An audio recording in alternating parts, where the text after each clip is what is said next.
Thank you, Joanne, and so good to be here with all of you. Again, my name is Stef Kite, and I'm a congressional reporter for Axios, and I am co-author of our Hill Leaders newsletter. I don't know if you've noticed, but there's a lot going on Capitol Hill these days, so if you're looking for a fast, fun, and insider way to keep track of it all, Hill Leaders is the newsletter for you. And speaking of everything going on Capitol Hill, I'm very excited to introduce our next guest, who has had a front row seat to what has been a mad dash of legislating in DC this year in Trump's new Washington. So please help me welcome to the stage the Senate Banking Chairman, who is also the NRSC Chair for this election cycle, South Carolina Senator Tim Scott.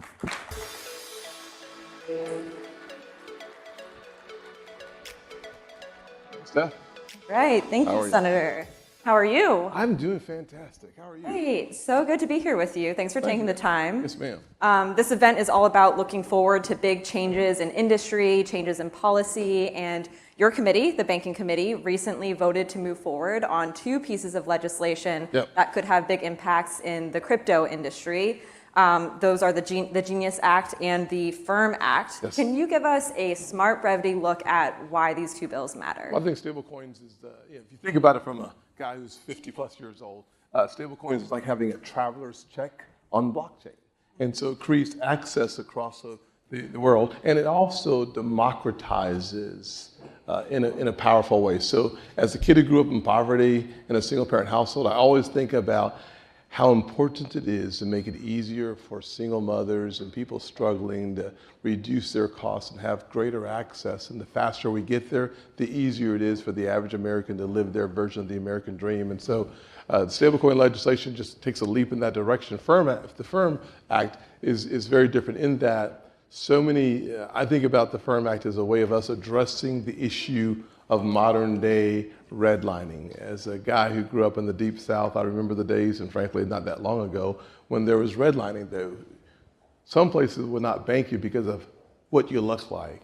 And so today we're seeing that from a partisan perspective. And so the Firm Act eliminates the reputational risk or the redlining based on your partisan affiliation or what business you're in, like cryptocurrency was frankly debanked. Why? Because they were unpopular with the powers that be.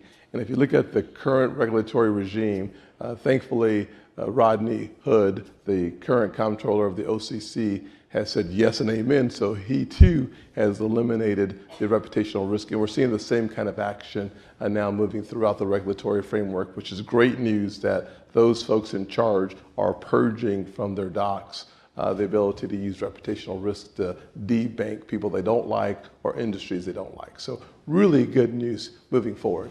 All right, and so with both of these pieces of legislation, the stablecoin legislation, the Genius Act, as well as the debanking legislation, the Firm Act, it's past that first step, getting through committee. Thank you. What is next here? Have you talked with Majority Leader John Thune about the timeline for maybe getting these on the floor?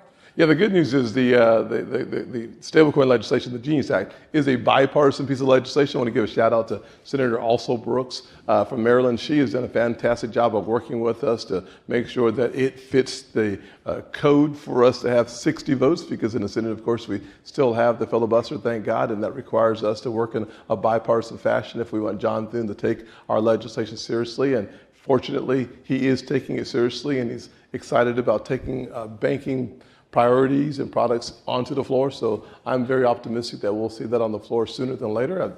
We likely have more than 7 Democrat votes, which means that we can get this on the president's desk, and that will be a good day for America, because we have to make sure that we innovate before you over-regulate, especially in the digital asset space.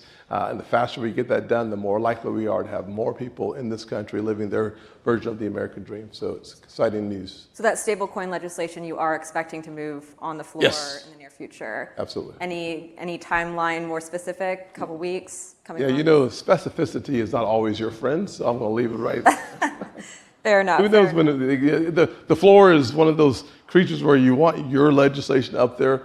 John has said without question he is looking forward to putting it on the floor. We have the votes, great news. You throw that into the priorities. I think we get there before too long.